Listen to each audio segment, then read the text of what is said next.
அன்பார்ந்த மீனராசி என்பர்களே, பொதுவாக மீனராசி கால புருஷனுடைய 12வது ராசி தான் இந்த மீனராசி.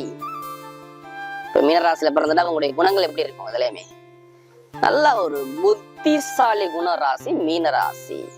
ஏங்க புத்திசாலி ராசி? இந்த ராசி அதிபதி யாரு? குரு பகவான் வர்றாரா? நல்லா டேலண்டான குணம் இருக்கும் மீனராசியில பிறந்துட்டா. பயங்கரமா சிந்திப்பாங்க. நல்ல ஒரு அறிவு சிந்தனை உள்ள ராசி தான் இந்த மீன ராசி. இது 12வது ராசியா? இப்ப வெளிநாடு, வெளியூர், இடம் விட்டு இடம் போறது எல்லாமே பாருங்க இந்த ராசியோட தொடர்புல, இந்த லக்னமா இருந்தா சரி இந்த ராசிக்குள்ள கண்டிப்பா இருப்பாங்க. மீனத்துல பிறந்துட்டாவே பூர்வீகத்தை விட்டு தள்ளி இருக்கக்கூடிய நபர்கள், பயங்கரமா சிந்தனை பயங்கரமா இருக்கும். அதாவது மீனத்துல பிறந்துட்டாவே ஆசைகள் அதிகமா இருக்காங்க. யாரு? சுக்கிரன் பகவான் உச்சமாகிறாரா? லைஃப்ல நல்ல ஒரு ஆசை நிறைய இருக்கும், நிறைய கற்பனைகள் பயங்கரமா இருக்கும். ஒரு விஷயத்த கற்பனை பண்ணி தான் அந்த கேரக்டரா அவர் மாறிடுவார். எப்படியாவது அந்த விஷயத்த அடையணும் அப்படிங்கிற சிந்தனை அவர்கிட்ட அதிகமா உண்டு. யாருக்கிட்ட எப்படி பேசணும், யாருக்கிட்ட எப்படி பழகணும், ஆளுக்கு ஏத்தாப்புல தன்னை மாத்திப்பார். இவருடைய குணங்கள் நல்லவனா நல்லவன், கெட்டவனா கெட்டவன், அது மாதிரி குணத்தை மாத்தக்கூடிய தன்மை கெப்பாசிட்டி யார்கிட்ட இருக்குன்னா அது மீனராசின்ட்டு இருக்கும். மீன லக்னமா இருந்தாலும் சரி. நிறைய பேர் மருத்துவ வேலை பார்க்கக்கூடிய நபர்கள், ஆசிரியர் வேலை பார்க்கக்கூடிய நபர்கள், வட்டி தொழில் பண்ணக்கூடிய நபர்கள், வெளிநாட்டுல போய் ஏற்றுமதி இறக்குமதி பிசினஸ் பண்ணக்கூடிய நபர்கள், இடம் விட்டு இடம் போய் பிசினஸ் பண்ணக்கூடிய நபர்கள், இடம் விட்டு இடம் வெளியே வேலை பார்க்கக்கூடிய நபர்கள் எல்லாமே எடுத்து பாருங்க. மீன லக்னம் மீன ராசியா வருவாங்க. ஆனா பயங்கரமான புத்திசாலி குணம் இருக்கும், நேர்மையான குணம் இருக்கும். இந்த ராசியுடைய தன்மை இதையும் எடுத்துக்கணும். நேர்மையான குணம், புத்திசாலி குணம், அக்கௌண்ட்ஸ், கணக்கு வழக்கு, பேங்க், இது எல்லா ஃபீல்டும் இவங்க தான் வருவாங்க. இந்த லக்னம் இந்த ராசிக்குள்ள கண்டிப்பா இருப்பாங்க. அப்படிப்பட்ட மீன ராசி என்பவர்களுக்கு வரக்கூடிய பங்குனி மாத பலன் உங்களுக்கு எது மாதிரி ஒரு யோகத்தை கொடுக்க போறதுன்னு பார்க்க போறேன். இது எல்லாமே நான் ஒரு பொதுவான ஒரு பலன் தான் கொடுக்குறேன். ஏன்னா மீனராசி என்பது நம்முடைய சேனலுக்கு பாருங்க நிறைய சப்ஸ்கிரைபர் நிறைய கொடுத்துருக்காங்க, நிறைய ஜாதகம் கொடுத்துருக்காங்க. எனக்கு ஒரு சில பேர் ஜாதகம் எழுதவும் கொடுத்துருக்காங்க. அனைவருக்குமே பொங்காலம்மன் சார்பாக ஒரு மனமார்ந்த நன்றியை தெரிவிச்சுக்கிறேன். ஏன்னா குரு அருள்லையே திரு அருளே கிடையாது. என்னுடைய வீடியோ எல்லாமே பாருங்க கோவில் ஸ்தல் தான் என்னுடைய வீடியோ எல்லாமே பதிவு பண்ண. நம்முடைய ஆன்மீக சிந்தனை உங்களுக்கு நல்லபடியா வந்து சேரணும். நம்மளுடைய சேனலை பாக்குறாங்களா அவங்களோட ஒரு புத்துணர்ச்சி வரணும். அடுத்து நம்ம என்ன ஸ்டெப் எடுக்கணும், எது பண்ணா நமக்கு நல்லா இருக்கும் சொல்லி நல்லா ஒரு புத்துணர்ச்சி வரணும். அதனாலதான் நம்முடைய சேனலுடைய நோக்கமே. அதனால நம்ம ஆன்மீக பயணம் குறைஞ்ச நாள் தான் நம்ம ஆரம்பிச்சு நிறைய ஆதரவு கொடுக்குறீங்க. அனைவருக்குமே ஒரு மனமார்ந்த நன்றி. இப்ப மீனராசிக்கு உங்களுக்கு எது மாதிரி யோகத்தை கொடுக்க போற அந்த பங்குனி மாசம் எப்படி இருக்குன்னு சொல்லி பார்ப்போம். அதில் கடைசி மட்டும் வீடியோ பாருங்க. ஒவ்வொரு நட்சத்திரக்கும் ஒவ்வொரு விதமான பலனை கொடுக்கும். இது எல்லாமே நான் ஒரு பொதுவான பலன் தான் கொடுக்குறேன். சில பேர் பொது பலனே கரெக்டா இருக்குங்கிறாங்க. ஃபர்ஸ்ட் உங்களுடைய விதிஜாதம் தான். விஜயாதத்தை பார்த்துட்டு கம்பேர் பண்ணி பலன் எடுங்க, உங்களுக்கு துல்லியமா பலன் வரும். இப்ப கிரக அமைப்பு எங்க சஞ்சாரம் செய்யறோம் அப்போ உங்க ராசிலே பாருங்களேன். சூரிய பகவான், சுக்கிர பகவான், புதன் பகவான், ராகு பகவான், ஒரு 4 கிரகங்கள் ஒரே ராசியில இணைகிறாங்க. அதாவது மீன ராசியில. அடுத்து பார்த்தீங்கன்னா 2ஆம் பாவத்துல குரு பகவான் மேச ராசியில சஞ்சாரம் செய்யறாரு. அடுத்து பாத்தீங்கன்னா உங்களுக்கு 7ஆம் இடத்துல கேது பகவான் சஞ்சாரம் செய்வார். எல்லாம் பாத்தீங்கன்னா 7ஆம் பாவத்துல கேது பகவான், 12ஆம் பாவத்துல சனி பகவானும் பிளஸ் செவ்வாய் பகவானும் சேர்ந்திருக்காங்க. இந்த அமைப்பு மட்டும்தான் அந்த மாதத்துல உள்ள கோள்களுடைய. 17ஆம் தேதிக்கு அப்புறம் தான் சுக்கிர பகவான் இங்கே 12ஆம் பாவத்துல இருந்து உங்க ராசியில போய் உச்சமாகிறாரு. எப்ப? 17ஆம் தேதியில, பங்குனி மாசம் 17ல போய் உச்சமாகிறாரு சுக்கிரன் உச்சம். அப்ப நிறைய பேருக்கு பாருங்க எது மாதிரி பலனை கொடுப்பாரு பாத்துக்கோ. என்னை பொறுத்தவரை எது வந்தாலும் சரி நம்ம எதிர்த்து நின்று தைரியமா ஜெயிக்கக்கூடிய நேரம் வருதுங்க மீனத்துக்கு. தொட்டதெல்லாம் அடிக்கும், தொட்டதெல்லாம் சூப்பரா இருக்கும். பயங்கரமான ஒரு விஷயத்த நல்ல பலனை இனிமே பார்ப்பாங்க மீன ராசியாரங்க. பார்த்துக்கணும், எதிர்பார்த்ததை விட ஒரு முன்னேற்றம் இருக்கும். ஏன்னா சுக்கிரன் வந்து உச்சமாக போறாருங்க. உங்களுக்கு 3க்கும் 8 உச்சமாகிறார், பயங்கரமாக. அது இல்லாம சூரிய பகவானா இங்க பலமாகிறார். 14ஆம் தேதிக்கு அப்புறம் நிறைய நல்ல ஒரு மாற்றத்தை கொடுப்பாரு. ஏன்னா இவங்களுக்கு விரைய சனி யாருக்கெல்லாம் சனி பகவான் ஒரு சரியில்லாம ஜாதக அமைப்புல இருக்காரு அவங்களாம் நிறைய விரைய செலவை நிறைய கொடுத்திருப்பார்.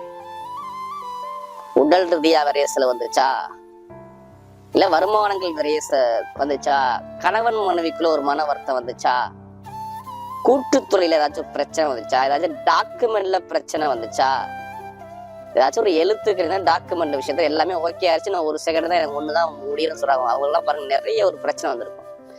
இடத்துல பிரச்சனை, பூமியில பிரச்சனை, வண்டியில பிரச்சனை, ஏதாச்சும் ஒரு பிரச்சனையை பார்த்துக்கிட்டே இருப்பாங்க. மனைவிகிட்ட ஒரு மன வருத்தம், நண்பர்கிட்ட ஒரு மன வருத்தம். யாருக்கெல்லாம் ஜாதக அமைப்புல குரு பகவான் பலம் இழந்திருக்காரோ அவங்களுக்குலாம் சொன்ன விஷயம் எல்லாமே பலவீனத்தை பார்த்தாங்க. இன்கம் பெருசா சொல்லிக்கிறாப்புல இல்ல. பொருளாதாரம் சரியாக இல்லைன்னா இவங்களுக்கு விரைய சனி, அதாவது கடைசி, அதாவது 12ஆம் பாவத்துல இருக்கிற விரைய சனிக்கிறாங்க. இது வந்து வருமானத்தை காட்டாது, செலவா கொண்டு காட்டும். ஒரு மனிதனுக்கு ஜாதத்துல நான் சொன்ன மாதிரி குருவும் சனி பகவானும் சரியா இல்லைன்னா உங்களுடைய லாபமே இன்கமே சரியா நின்று இருக்காது.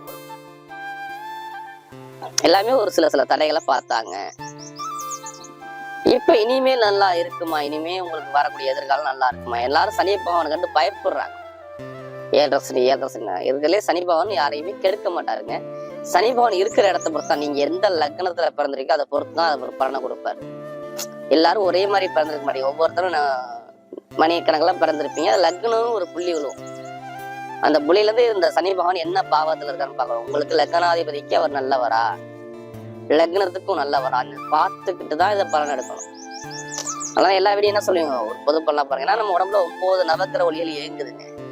அதுல எந்த ஒளிகள் பலவீனமோ அதான் நம்முடைய கர்ம வினை. அது எப்ப வேலை செய்யும், நான் சொல்றல, அந்த திசா புத்தி. உங்களுக்கு சொல்லுவாங்க, இத்தனை வயசுல நீ வீடு கட்டுவ, இத்தனை வயசுல வண்டி வாங்குவீங்க, வாகனம் வாங்குவீங்க, இதுக்கப்புறம் வெளிநாடு போவீங்க, திருமணம் இப்படி பண்ணுவீங்க, ஏதாச்சும் சொல்றாங்க. உங்களுடைய ஜாதத்துல உள்ள திசா புத்தி, அந்த திசா புத்தியை வச்சுதான் மேட்ச் பண்ணி சொல்லுவாங்க. ஒவ்வொரு கிரகமும் ஒவ்வொரு பொறுப்படுத்துக்கும். நம்ம உடம்புல 9 கிரகம் ஒவ்வொரு பொறுப்படுத்துக்கும். அது இருக்கிற இடத்தை பொறுத்துதான் பலன்கள் மாறுபடும்.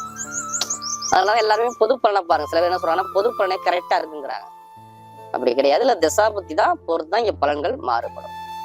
இப்ப கிரகங்கள் அமைப்புல பார்க்கும்போது பார்த்தோன்னா உங்களுக்கு 2ஆம் இடத்துல குரு இருக்காரு. குரு நிக்கக்கூடிய நட்சத்திரம். ஏன் உங்களுக்கு நல்லா இருக்குன்னு நான் சொல்றேன்னா, இனிமே எது வந்தாலும் நீங்க தைரியம் ஜெயிப்பீங்கன்னு சொல்றேன்னா, சுக்கிரனுடைய கால்களை போறாது. குரு பகவான் பரணி நட்சத்திரம் நிப்பார். பரணிங்கிறது சுக்கிர பகவானுடைய கால்கள் நிற்கிறார். அப்ப நிற்கும் போது பாருங்க, சுக்கிரன் வந்து உச்சமாக போறாரா 17ஆம் தேதிக்கு அப்புறம். உங்களுக்கு நிறைய விரைய செலவு கொடுத்தாரா, இப்ப பாருங்க நல்லா இன்கம் வருமானத்தை பெருக்கி கொடுப்பாரு. பாருங்க பயங்கரமா இன்க்ரீஸ் பண்ணி கொடுப்பாரு. தனலாம எதிர்பார்த்த விட டாப்பா கொண்டு போவார். என்னைய பொறுத்தவரையும் உங்களுக்கு இனிமே டைமிங் சூப்பரா இருக்கும். நான் வேலையை மாத்துறேன், உத்தியோகத்தை மாத்துறேன், அந்த சிந்தனை இருந்துச்சா கண்டிப்பா உத்தியோகத்தை மாத்துருங்க. கண்டிப்பா நல்ல ஒரு மாற்றமா வரும். வேலை, உத்தியோகம், இடமாற்றம், நல்ல ஒரு அனுகூலம் வந்துதான் தீரும். இதுல மாற்று இருக்கிறதே கிடையாது. நான் வெளிநாட்டுல வேலை பார்க்கறேன், நான் வேற கம்பெனிக்கு நான் போகணும், இல்ல வேற கண்ட்ரி நான் மாத்தணும், அந்த பிளான் உள்ளவங்க எல்லாம் கண்டிப்பா மாத்திக்கலாம். சுக்கிரனுடைய கால் நிக்கிறதுனால மாத்த சொல்லலாங்கிறேன். ஏன்னா 3க்கும் 8க்கும் வெளி இடத்தை விட்டு இடத்தவங்களை காட்டுறதே சுக்கிர பகவான் தான். அப்ப வெளியில போய் வேலை பார்க்கணும், இல்ல வெளிநாட்டுல போய் வேலை பார்க்கணும், இல்ல வெளியூர்ல போய் வேலை பார்க்கணும், அந்த பிளானுக்குள்ள உள்ள வந்துட்டாவே கண்டிப்பா மூவ் பண்ணுங்க, கரெக்டா செஞ்சிருங்க.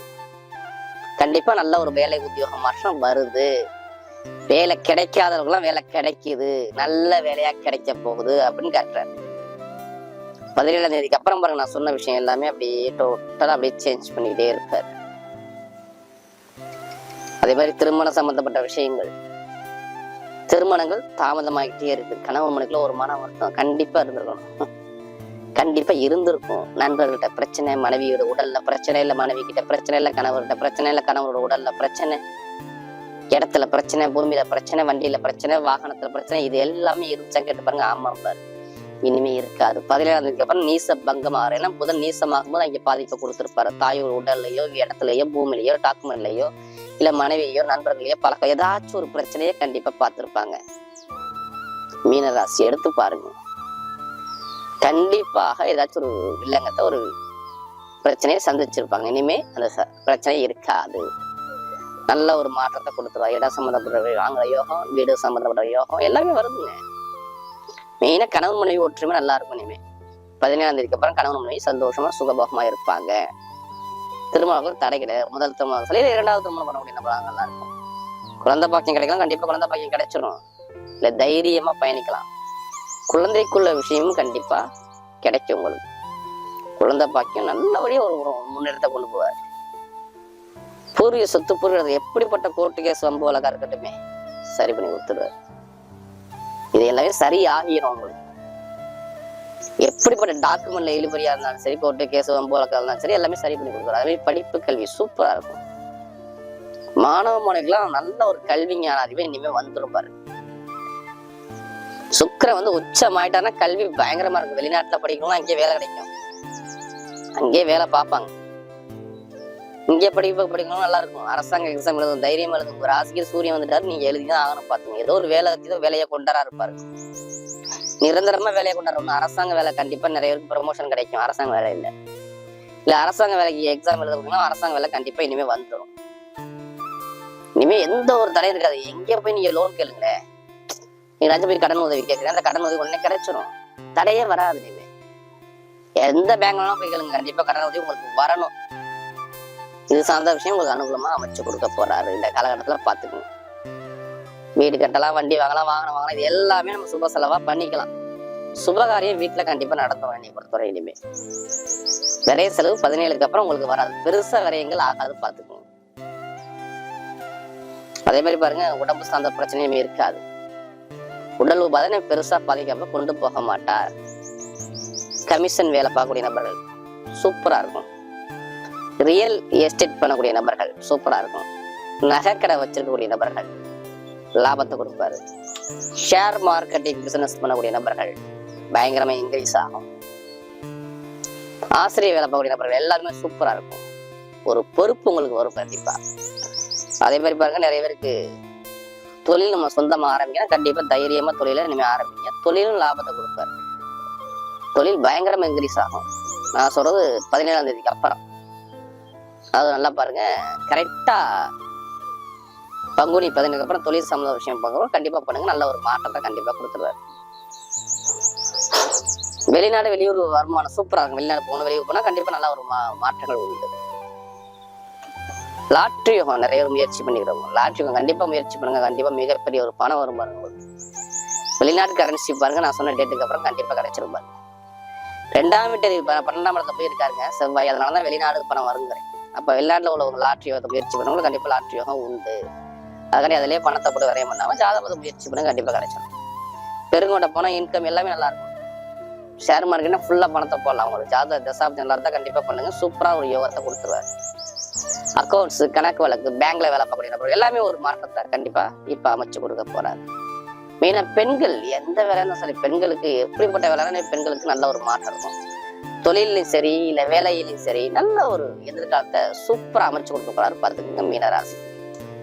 என்னை பொறுத்த மீனராசி எது வந்தாலும் சரி இனிமே ஜெயிக்கக்கூடிய நேரம் வருது. இதை கண்டிப்பா இதை பயன்படுத்துறது நல்லது. இனிமே உங்களுக்கு காலங்கள் நல்ல நல்ல ஒரு எதிர்காலமா வருது. இப்ப நம்ம நட்சத்திர பலன்களை போயிருவோம். அதோடைய முதல் நட்சத்திரம் புரட்டாதி ராசியில பிறந்தவங்க. இதுல பிறந்துட்டாவே இவங்க எப்போதுமே தன்னுடைய குடும்பத்தின் மேல நிறைய அக்கறை எடுத்துக்கூடிய நபர்கள் இவர்கள் தான். இந்த நட்சத்திரத்துல பிறந்துட்டா தொழில், வேலை, உத்தியோகம், பிசினஸ் இதை பத்தி ரொம்ப சிந்திக்கிற குணம் இவங்ககிட்ட நிறைய இருக்கும்.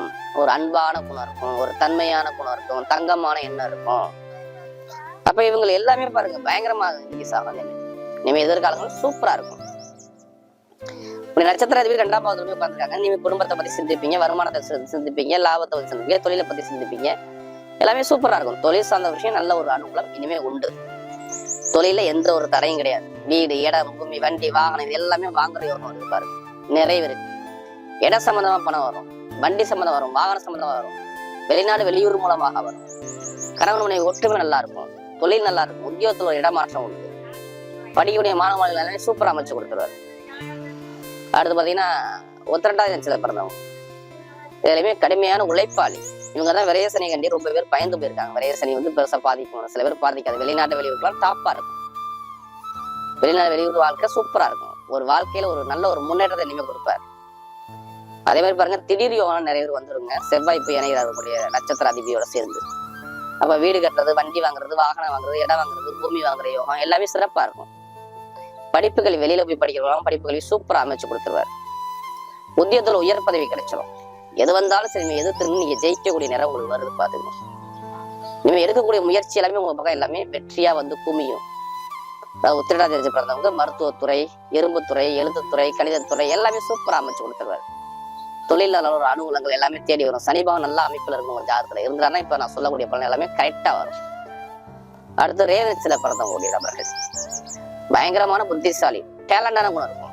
இதுலயுமே பாருங்க நல்ல ஒரு விஷயத்த நல்லா யோசிச்சு சிந்திச்சு இறங்குவாங்க. எல்லாத்துலயுமே கமிஷன் பிசினஸ் வேலை எல்லாமே இவங்க தான். இவங்க இதுல ரொம்ப ஆர்வம் காட்டக்கூடிய நபர்கள். நிறைய பேர் ஆசிரியர் வேலை பார்க்கக்கூடிய நபர்கள், கல்வி நிறுவனத்தில் நடக்கக்கூடிய நபர்கள், ஐடி ஃபீல்டு, பேங்க்ல வேலை பார்க்கக்கூடிய நபர்கள், அறிவை வச்சு சம்பாதிக்கக்கூடிய நபர்கள், காற்று மூலமாக வருமானம் திட்டக்கூடிய நபர்கள் எல்லாமே நல்லா இருக்கும். செல்போன் கடை வச்சுக்கூடிய நபர்கள் இவங்க எல்லாமே சூப்பரா அமைச்சு கொடுக்குறாரு. தொழில நல்ல ஒரு அனுகூலம் இருக்கும். வேலை உத்தியத்துல ஒரு நல்ல ஒரு மாற்றத்தை கொடுப்பாரு. கணவன் மனைவிக்குள்ள ஒரு மன வருத்தம் இருக்கும், இனிமே இருக்காது. வீடு, இடம், பூமி மூலம் ஒரு டாக்குமெண்ட் ஏதாவது பிரச்சனை இருக்கும், இனிமே இருக்காது. இடமோ பூமியோ வண்டியோ வாகனமோ வாங்க போறீங்க, கணவன் மனைவி ஒற்றுமை சூப்பரா இருக்கும். இனிமே எந்த ஒரு முயற்சி எடுத்தாலுமே உங்க பக்கம் எல்லாமே வெற்றியா வந்து அமையும். பார்த்துக்குங்க, நல்லா பார்த்துக்குங்க. இந்த தேவநட்சத்திரத்துல பிறந்தவங்களுக்கு வாழ்க்கையே ஒரு வசந்த காலமா வரும். கல்வி நிறுவனம் வச்சு நடத்தக்கூடிய நபர்கள், ஆசிரியர் வேலை பார்க்கக்கூடிய நபர்கள் எல்லாமே ஒரு முன்னேற்றம் கொடுக்குறாரு. அப்ப எந்த ஒரு முயற்சி எடுத்தாலும் உங்க பக்கம் இனிமே ஜெயமா வந்து மாறும். வரக்கூடிய பங்குனி மாத பலன் மீனராசிக்கு மிகப்பெரிய ஒரு வெற்றி உள்ள மாதமாக அமைகிறது.